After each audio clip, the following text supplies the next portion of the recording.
ನಮಸ್ತೆ ಸ್ನೇಹಿತರೆ, ಇವತ್ತಿನ ಕ್ಲಾಸಲ್ಲಿ ನಾವು ಇತಿಹಾಸ ವಿಷಯಕ್ಕೆ ಸಂಬಂಧಪಟ್ಟಂತಹ ಬಹು ಆಯ್ಕೆ ಪ್ರಶ್ನೆ ನಾವು ಡಿಸ್ಕಷನ್ ಮಾಡ್ಕೊತ ಹೋಗೋಣ. ನೋಡಿ ಸ್ನೇಹಿತರೆ, ಪೊಲೀಸ್ ಸಬ್ ಇನ್ಸ್ಪೆಕ್ಟರ್ ಹುದ್ದೆಗೆ ಸಂಬಂಧಪಟ್ಟಂತಹ 2007ರ ಮಾಡೆಲ್ ಕ್ವಶನ್ ಪೇಪರ್ ನಾವು ಇವತ್ತಿನ ವಿಡಿಯೋದಲ್ಲಿ ಡಿಸ್ಕಷನ್ ಮಾಡ್ತಾ ಇದ್ದೀವಿ. ಸೊ 2007ನಲ್ಲಿ ಟೋಟಲ್ ಆಗಿ ನಮಗೆ 2 ಮಾಡೆಲ್ ಕ್ವಶನ್ ಪೇಪರ್ ಬರುತ್ತೆ. ಸೊ ಇವತ್ತಿನ ಕ್ಲಾಸಲ್ಲಿ ನಾವು ಮೊದಲನೇ ಮಾಡೆಲ್ ಕ್ವಶನ್ ಪೇಪರ್ ಡಿಸ್ಕಷನ್ ಮಾಡ್ತಾ ಇದ್ದೀವಿ ಆ್ಯಂಡ್ ನೆಕ್ಸ್ಟ್ ವಿಡಿಯೋದಲ್ಲಿ ನಾವು ಎರಡನೇ ಮಾಡೆಲ್ ಕ್ವಶನ್ ಪೇಪರ್ ಡಿಸ್ಕಷನ್ ಮಾಡ್ಕೊತ ಹೋಗೋಣ. ಸೊ ಈ ವಿಡಿಯೋ ಬಂದು ನಮ್ಮ ರಾಜ್ಯದಲ್ಲಿ ನಡೆಯುವಂತಹ ಎಲ್ಲ ಸ್ಪರ್ಧಾತ್ಮಕ ಪರೀಕ್ಷೆಗೆ ಉಪಯುಕ್ತವಾಗುತ್ತೆ. ಸೊ ಅದೇ ರೀತಿ please subscribe cat design in Kannada YouTube channel and I Ramesh Chauhan. So ಹಾಗಾದರೆ ಮೊದಲನೇ ಪ್ರಶ್ನೆ ಹೀಗಿದೆ ನೋಡಿ ಸ್ನೇಹಿತರೆ. ನೋಡಿ, ವಿಶ್ವಸಂಸ್ಥೆಯ ಮಹಾಕಾರ್ಯದರ್ಶಿಯಾಗಿರುವಂತಹ ಬಾನ್ ಕಿ ಮೂನ್ ಇವರ ದೇಶ ಯಾವುದು ಅಂತೇಳಿ ಕೇಳಿದ್ದಾರೆ. ರೈಟ್, ಬಾನ್ ಕಿ ಮೂನ್ ಇವರ ದೇಶ ಯಾವುದು ಅಂತೇಳಿ ಕೇಳಿದ್ದಾರೆ. ಸೊ ಆಪ್ಷನ್ಸ್ ನೋಡೋಣ ಸ್ನೇಹಿತರೆ. ಮೊದಲ ಆಪ್ಷನ್ಸ್ ಬಂದು ಕೊಟ್ಟಿದ್ದಾನೆ ಅಮೇರಿಕಾ ಅಂತೇಳಿ ಕೊಟ್ಟಿದ್ದಾರೆ, ಆ್ಯಂಡ್ ಆಪ್ಷನ್ಸ್ ಬಿ ಬಂದು ದಕ್ಷಿಣ ಕೊರಿಯಾ ಅಂತೇಳಿ ಕೊಟ್ಟಿದ್ದಾರೆ, ಆ್ಯಂಡ್ ಆಪ್ಷನ್ ಸಿ ಚೀನಾ, ಅದೇ ರೀತಿ ಕೊನೆಯದಾಗಿ ಜಪಾನ್ ಅಂತೇಳಿ ನಮಗೆ 4 ಆಪ್ಷನ್ಸನ್ನು ಕೊಟ್ಟಿದ್ದಾರೆ. ಸೊ ಇದಕ್ಕೆ ಸರಿಯಾದಂತಹ ಉತ್ತರ ಬಂದು ದಕ್ಷಿಣ ಕೊರಿಯಾ, ಇದು ಸರಿಯಾದಂತಹ ಉತ್ತರವಾಗುತ್ತೆ. ಸೊ ಅದೇ ರೀತಿ ಎರಡನೇ ಪ್ರಶ್ನೆ ಹೋಗೋಣ ಸ್ನೇಹಿತರೆ.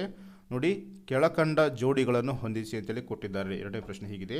ಸೊ ಕೆಳಕಂಡ ಜೋಡಿಗಳನ್ನು ನಾವು ಸರಿಯಾಗಿ ಹೊಂದಾಣಿಕೆ ಮಾಡಬೇಕು.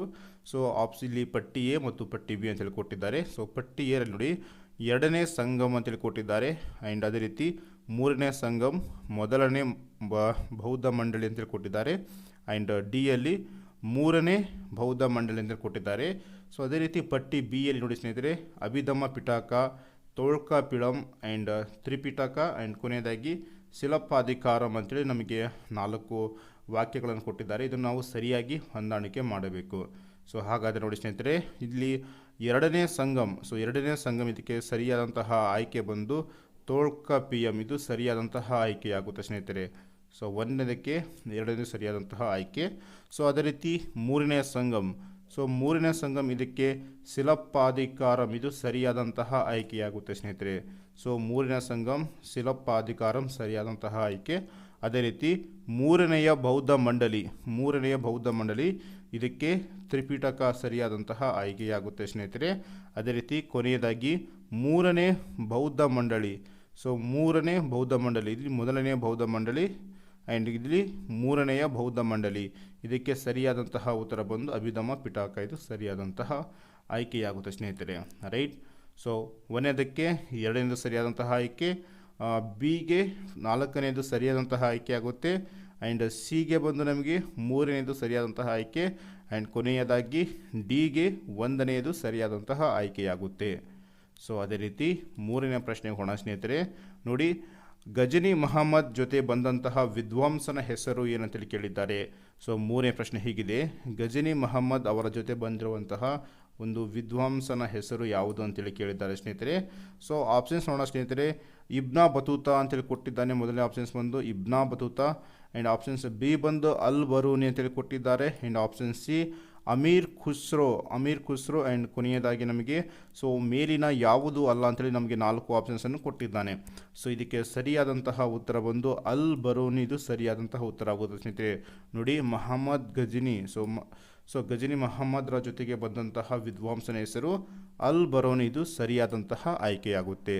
ಸೊ ಅದೇ ರೀತಿ 4ನೇ ಪ್ರಶ್ನೆಗೆ ಹೋಗೋಣ ಸ್ನೇಹಿತರೆ. ನೋಡಿ, 4ನೇ ಪ್ರಶ್ನೆ ಹೀಗಿದೆ, ಭಾರತದೊಡನೆ ವ್ಯಾಪಾರವನ್ನು ಪ್ರಾರಂಭಿಸಿದ ಮೊದಲ ಯುರೋಪಿಯನ್ ದೇಶ ಯಾವುದು ಅಂತೇಳಿ ಕೇಳಿದ್ದಾರೆ. ರೈಟ್, ಭಾರತದೊಡನೆ ವ್ಯಾಪಾರವನ್ನು ಪ್ರಾರಂಭಿಸಿದಂತಹ ಮೊದಲ ಯುರೋಪಿಯನ್ ದೇಶ ಯಾವುದು ಅಂತೇಳಿ ಕೇಳಿದ್ದಾರೆ. ರೈಟ್. ಸೊ ಆಪ್ಷನ್ಸ್ ನೋಡೋಣ ಸ್ನೇಹಿತರೆ.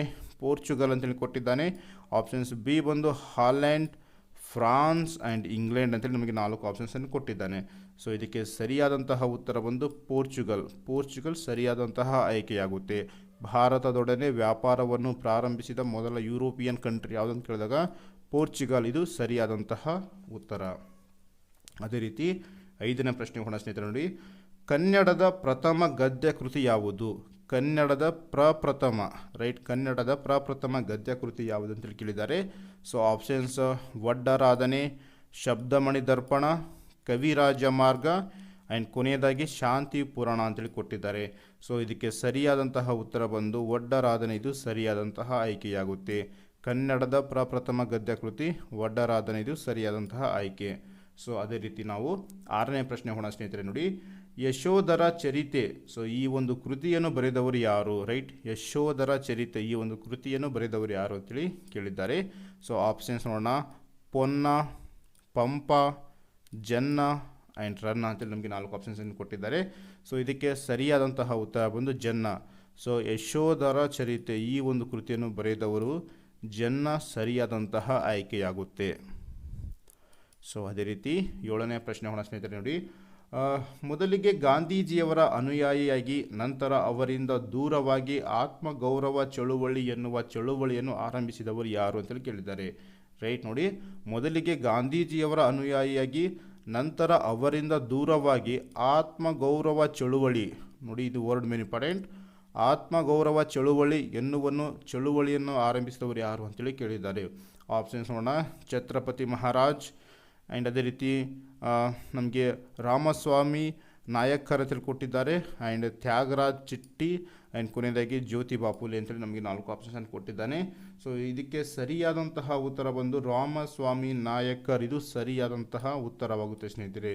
ಸೊ ರಾಮಸ್ವಾಮಿ ನಾಯಕರ್ ಇದು ಸರಿಯಾದಂತಹ ಉತ್ತರ. ಸೊ ಅದೇ ರೀತಿ 8ನೇ ಪ್ರಶ್ನೆ ಹೋಗೋಣ ಸ್ನೇಹಿತರೆ. ನೋಡಿ, ಗಾಂಧೀಜಿಯವರ ಉಪ್ಪಿನ ಸತ್ಯಾಗ್ರಹ ಮುಖ್ಯ ಉದ್ದೇಶ ಏನಾಗಿತ್ತು? ರೈಟ್, ಗಾಂಧೀಜಿಯವರ ಉಪ್ಪಿನ ಸತ್ಯಾಗ್ರಹದ ಒಂದು ಮುಖ್ಯ ಉದ್ದೇಶ ಏನಾಗಿತ್ತು ಅಂತೇಳಿ ಕೇಳಿದ್ದಾನೆ. ಸೊ ಆಪ್ಷನ್ಸ್ ನೋಡೋಣ. ಉಪ್ಪಿನ ಬಗೆಗಿನ ಕಾನೂನುಗಳನ್ನು ಹಿಂದೆ ತೆಗೆದುಕೊಳ್ಳುವುದು ಅಥವಾ ಸರ್ಕಾರದ ಅಧಿಕಾರವನ್ನು ಮೊಟಕುಗೊಳಿಸುವುದು. ಆಪ್ಷನ್ ಸಿ, ಸಾಮಾನ್ಯ ಮಾನವನ ಆರ್ಥಿಕ ಹೊರೆ ಕಡಿಮೆ ಮಾಡುವುದು. ಆ್ಯಂಡ್ ಕೊನೆಗೆ ಭಾರತಕ್ಕೆ ಪೂರ್ಣ ಸ್ವರಾಜ್ ಅಂತೇಳಿ ನಮಗೆ 4 ಆಪ್ಷನ್ಸನ್ನು ಕೊಟ್ಟಿದ್ದಾನೆ ಸ್ನೇಹಿತರೆ. ಸೊ ಇದಕ್ಕೆ ಸರಿಯಾದಂತಹ ಉತ್ತರ ಬಂದು ಭಾರತಕ್ಕೆ ಪೂರ್ಣ ಸ್ವರಾಜ್, ಇದು ಸರಿಯಾದಂಥ ಉತ್ತರ. ಗಾಂಧೀಜಿಯವರ ಉಪ್ಪಿನ ಸತ್ಯಾಗ್ರಹದ ಮುಖ್ಯ ಉದ್ದೇಶ ಭಾರತಕ್ಕೆ ಪೂರ್ಣ ಸ್ವರಾಜ್, ಇದು ಸರಿಯಾದಂತಹ ಆಯ್ಕೆಯಾಗುತ್ತೆ. ಸೊ ಅದೇ ರೀತಿ 9ನೇ ಪ್ರಶ್ನೆ ಹೋಗೋಣ ಸ್ನೇಹಿತರೆ. ನೋಡಿ, 1916ರಲ್ಲಿ ಕಾಂಗ್ರೆಸ್ ಹಾಗೂ ಮುಸ್ಲಿಂ ಲೀಗ್ ಪಕ್ಷಗಳನ್ನು ಒಂದುಗೂಡಿಸಲು ಪ್ರಯತ್ನಿಸಿದ ಮುಖ್ಯ ವ್ಯಕ್ತಿ ಯಾರು ಅಂತೇಳಿ ಕೇಳಿದ್ದಾರೆ. 1916ರಲ್ಲಿ ಕಾಂಗ್ರೆಸ್ ಹಾಗೂ ಮುಸ್ಲಿಂ ಲೀಗ್ ಪಕ್ಷಗಳನ್ನು ಒಂದುಗೂಡಿಸಲು ಪ್ರಯತ್ನಿಸಿದಂತಹ ಮುಖ್ಯ ವ್ಯಕ್ತಿ ಯಾರು ಅಂತೇಳಿ ಕೇಳಿದ್ದಾರೆ. ಸೊ ಆಪ್ಷನ್ಸ್ ನೋಡೋಣ ಸ್ನೇಹಿತರೆ. ತಿಲಕ್ ಅಂತೇಳಿ ಕೊಟ್ಟಿದ್ದಾರೆ, ಆ್ಯಂಡ್ ಮೌಲಾನ್ ಆಜಾದ್, ಲಾಲಾ ಲಜಪತ್ ರಾಯ್, ಆ್ಯಂಡ್ ಕೊನೆಯದಾಗಿ ಮದನ್ ಮೋಹನ್ ಮಳಾವಿಯಾ ಅಂತೇಳಿ ಕೊಟ್ಟಿದ್ದಾರೆ. ಸೊ 1916 ಬಂದಾಗ ನಮಗೆ ತಿಲಕ್ ಇದು ಸರಿಯಾದಂತಹ ಉತ್ತರವಾಗುತ್ತೆ.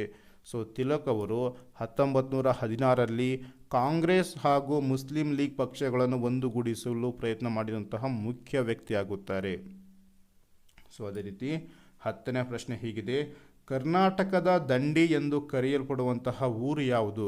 ಸೊ ಕರ್ನಾಟಕದ ದಂಡಿ ಅಂತೇಳಿ ನಾವು ಯಾವ ಊರನ್ನು ಕರೆಯುತ್ತೇವೆ? ಆಪ್ಷನ್ಸ್ ಕಿತ್ತೂರು, ಅಂಕೋಲಾ, ಖಾನಾಪುರ ಆ್ಯಂಡ್ ಬೈದೂರು ಅಂತೇಳಿ ನಮಗೆ 4 ಆಪ್ಷನ್ಸನ್ನು ಕೊಟ್ಟಿದ್ದಾನೆ. ಸೊ ಇದಕ್ಕೆ ಸರಿಯಾದಂತಹ ಉತ್ತರ ಬಂದು ಅಂಕೋಲಾ, ಇದು ಸರಿಯಾದಂತಹ ಉತ್ತರ. ಸೊ ಅಂಕೋಲವನ್ನು ನಾವು ಕರ್ನಾಟಕದ ದಂಡಿ ಅಂತೇಳಿ ಕರೆಯುತ್ತೇವೆ. ಸೊ 11ನೇ ಪ್ರಶ್ನೆ ಹೀಗಿದೆ ಸ್ನೇಹಿತರೆ. ನೋಡಿ, ಯಾವ ಚಳುವಳಿಯಲ್ಲಿ ಮಹಾತ್ಮ ಗಾಂಧಿ ಉಪವಾಸ ಸತ್ಯಾಗ್ರಹವನ್ನು ತಮ್ಮ ಅಸ್ತ್ರವನ್ನಾಗಿ ಮಾಡಿಕೊಂಡರು ಅಂತೇಳಿ ಕೇಳಿದ್ದಾರೆ. ಸೊ ಯಾವ ಒಂದು ಚಳುವಳಿಯಲ್ಲಿ ಮಹಾತ್ಮ ಗಾಂಧೀಜಿಯವರು ಉಪವಾಸ ಸತ್ಯಾಗ್ರಹವನ್ನು ತಮ್ಮ ಅಸ್ತ್ರವನ್ನಾಗಿ ಮಾಡಿಕೊಂಡರು? ಆಪ್ಷನ್ಸ್ ನೋಡೋಣ. ಅಸಹಕಾರ ಚಳುವಳಿ 1920-22, ಅಥವಾ ರೌಲತ್ ಚಳುವಳಿ 1919, ಅಹಮದಾಬಾದ್ ಮುಸ್ಕಾರ್ 1918, ಆ್ಯಂಡ್ ಬಾರ್ತೋಲಿ ಸತ್ಯಾಗ್ರಹ ಅಂತೇಳಿ ಕೊಟ್ಟಿದ್ದಾನೆ. ಸೊ ಇದಕ್ಕೆ ಸರಿಯಾದಂತಹ ಉತ್ತರ ಬಂದು ಆಪ್ಷನ್ ಸಿ, ಅಹಮದಾಬಾದ್ ಮುಸ್ಕಾರ್ 1918, ಇದು ಸರಿಯಾದಂತಹ ಉತ್ತರವಾಗುತ್ತೆ. ಅದೇ ರೀತಿ 12ನೇ ಪ್ರಶ್ನೆ. ನೋಡಿ, ಗಾಂಧೀಜಿಯವರ ಸಿದ್ಧಾಂತವನ್ನು ಹೋಲುವ ಚಳುವಳಿಯೊಂದು ಹೈದರಾಬಾದ್ನಲ್ಲಿ ಭಾರೀ ಜನಪ್ರಿಯತೆ ಪಡೆಯಿತು. ರೈಟ್, ಹೈದರಾಬಾದ್ ಪ್ರಾಂತ ಭಾರತದೊಡನೆ ವಿಲೀನವಾಗಲು ಈ ಚಳುವಳಿ ಕಾರಣವಾಯಿತು. ಸೊ ಈ ಒಂದು ಚಳುವಳಿಯ ನಾಯಕರು ಯಾರು ಅಂತೇಳಿ ಕೇಳಿದ್ದಾರೆ ಸ್ನೇಹಿತರೆ. ಸೊ ಆಪ್ಷನ್ಸ್ ನೋಡೋಣ. ನಮಗೆ ಎಂ ಜೋಶಿ ಅಂತೇಳಿ ಕೊಟ್ಟಿದ್ದಾರೆ. ಅದೇ ರೀತಿ ಸ್ವಾಮಿ ರಾಮಾನಂದ ತೀರ್ಥ, ಆ್ಯಂಡ್ PC ಜೋಶಿ, ಆ್ಯಂಡ್ ಯಾರು ಅಲ್ಲ ಅಂತೇಳಿ ನಮಗೆ 4 ಆಪ್ಷನ್ಸ್ ಕೊಟ್ಟಿದ್ದಾನೆ. ಸೊ ಇದಕ್ಕೆ ಸ್ವಾಮಿ ರಾಮಾನಂದ ತೀರ್ಥ ಇದು ಸರಿಯಾದಂತಹ ಆಯ್ಕೆಯಾಗುತ್ತೆ. ಸೊ ಅದೇ ರೀತಿ ಇವತ್ತಿನ ಕೊನೆಯ ಪ್ರಶ್ನೆ ಹೀಗಿದೆ. ನೋಡಿ, ಮೊಘಲರ ಕಾಲದಲ್ಲಿ ಕರ್ನಾಟಕದಲ್ಲಿದ್ದ ಒಂದು ಆಡಳಿತ ಕೇಂದ್ರ ಯಾವುದು ಅಂತ ಕೇಳಿದ್ದಾರೆ. ಮೊಘಲರ ಕಾಲದಲ್ಲಿ ಕರ್ನಾಟಕದಲ್ಲಿದ್ದ ಆಡಳಿತ ಕೇಂದ್ರ ಯಾವುದು ಅಂತೇಳಿ ಕೇಳಿದ್ದಾನೆ. So options Srirangapatna, Badami, Vijapura and Sira ಅಂತೇಳಿ ಕೊಟ್ಟಿದ್ದಾರೆ. ಇದಕ್ಕೆ ಸರಿಯಾದಂತಹ ಉತ್ತರ ಸಿರಾ. ಮೊಘಲರ ಕಾಲದಲ್ಲಿ ಕರ್ನಾಟಕದಲ್ಲಿದ್ದಂತಹ ಒಂದು ಆಡಳಿತ ಕೇಂದ್ರ ಸಿರಾ, ಇದು ಸರಿಯಾದಂತಹ ಉತ್ತರವಾಗುತ್ತೆ ಸ್ನೇಹಿತರೆ. ಸೊ ಇದಾಗಿತ್ತು ಇವತ್ತಿನ ವಿಡಿಯೋ. ಸೊ ನೆಕ್ಸ್ಟ್ ವಿಡಿಯೋದಲ್ಲಿ ನಾನು ನಿಮಗೆ ಇನ್ನೊಂದು ಮಾಡೆಲ್ ಕ್ವಶನ್ ಪೇಪರ್ ಜೊತೆ ನಿಮ್ಮ ಮುಂದೆ ಬರ್ತೀನಿ. So please like, share and subscribe. So thank you guys.